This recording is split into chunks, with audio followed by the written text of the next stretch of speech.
კიდევ ერთი ლამაზი და არასასიამოვნო სიმართლე უნდა გითხრათ, ვიცი შეიძლება ბევრს არ გესიამოვნოთ, მაგრამ თავგანწირვაზე დგას სამყარო და ესე ვიღაცამ უნდა გამოიღოს ხმა. მაგალითისთვის რო ვთქვათ, ძალიან ბევრი ცხოვრების წელს კარგავს ადამიანები იმის გასაგებად სამწუხაროდ, რომ ისწავლონ და მივიდნენ იმ დასკვნამდე, რომ თავიანთი ცხოვრება და თავიანთი თავი არის ძალიან ძვირფასი. ამას ანდომებს ხალხი ძალიან ბევრს. შეიძლება თელი ცხოვრება იცხოვრო ადამიანმა 60 წლამდე, 70 წლამდე და ვერ გაიგო ან გაიგო და უკვე გვიანი იყოს. დაიკარგა ცხოვრება, დრო, აღარ დაბრუნდება, ვეღარასდროს ვეღარ დააბრუნებ.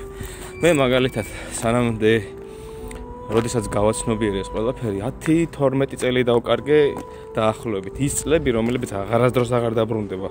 ჩემს ცხოვრებაში ახალგაზრდობის წლები, საუკეთესო წლები, როცა 4-ჯერ უფრო მეტი ენერგია გაქვს, 4-ჯერ უფრო მეტი ენთუზიასტი ხარ, ბევრი მიზნები გაქვს, მაგრამ გონია რომ არ ხარ კარგი, რაღაცას ვერ შეძლებ, არ გამოგივა და ასე შემდეგ.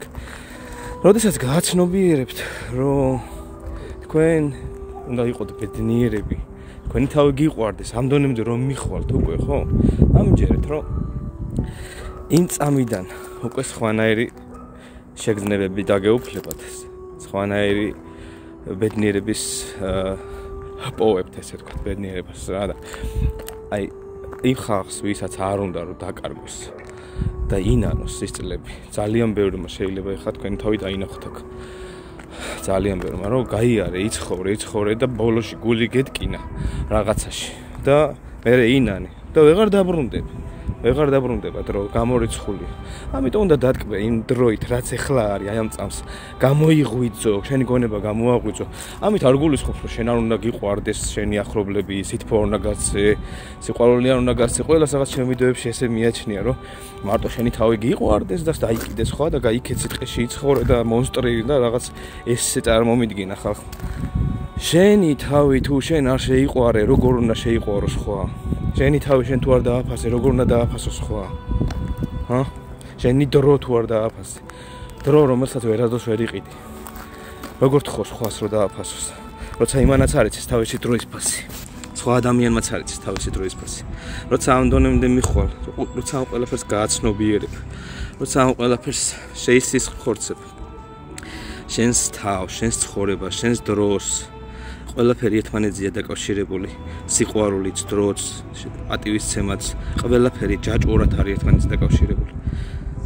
აი მე მიხვდებით და იმ წამიდანვე იგრძნობთ და მიჯერეთ ბედნიერებას, როდესაც თქვენ რადიკალურად შეცვლით მიდგომას საკუთარ თავთან, საკუთარი თავის მიმართ. უნდა გიყვარდეს საკუთარი თავი. ისე უნდა გიყვარდეს, როგორც არავინ არაფერი, აი როგორც სულს ებღაუჭება ადამიანი. აი ისე უნდა გიყვარდეს შენი თავი, შენი სხეული. ერთხელ ცხოვრობ, ერთხელ. და ამ ერთხელ ცხოვრებაში უნდა იყო ბედნიერი. აი ეს ჩაიმახსოვრე. შენ გონებაში იმეორო, რომ უნდა იყო ბედნიერი.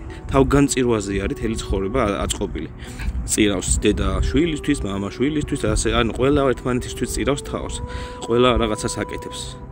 ანუ ყველა იბრძვის, მაგრამ შენ თუ არ იფიქრე ცოტათი მაინც შენზე, არასდროს არავინ არ იფიქრებს შენზე. არასდროს არავინ არ დაგაფასებს და არასდროს არავინ არ გაგითვალისწინებს. ერთჯერადად შენს თავს თუ არ ეცი პატივი, სხვას როგორ უნდა მოთხოვო, რო გცეს პატივი. დაფიქრდი რას ვიძახი. და გაუფრთხილეთ თქვენ საყვარელ დროს, რომელიც აღარასდროს აღარ დაბრუნდება. რამდენი წელსაც არ უნდა იყო, 20-ის თუ ხარ, იცოდე რომ ეხლა საუკეთესო წლები გაქვს, 30-ის თუ ხარ და ეხლა ხვდები ამ ყველაფერს, იცოდე რომ აი 10 წელი დაკარგე სიტყვაზე, მაგრამ წინ ძალიან ბევრი დრო გაქვს. 50-მდე თუ ხარ, ჩათვალე რომ და ეხლა თუ მიხვდი ამ ყველაფერს, რაც ღმერთმა 100 წელი გქონდეთ კიდე დარჩენილი, ის დრო, ის წამი, რაც ცოცხალი ხარ, ბედნიერი იყავი. ბედნიერი და შენი თავი გიყვარდეს. ეს არის ყველაზე კარგი, რასაც საკუთარ სიცოცხლეში საკუთარ თავს აჩუქებ.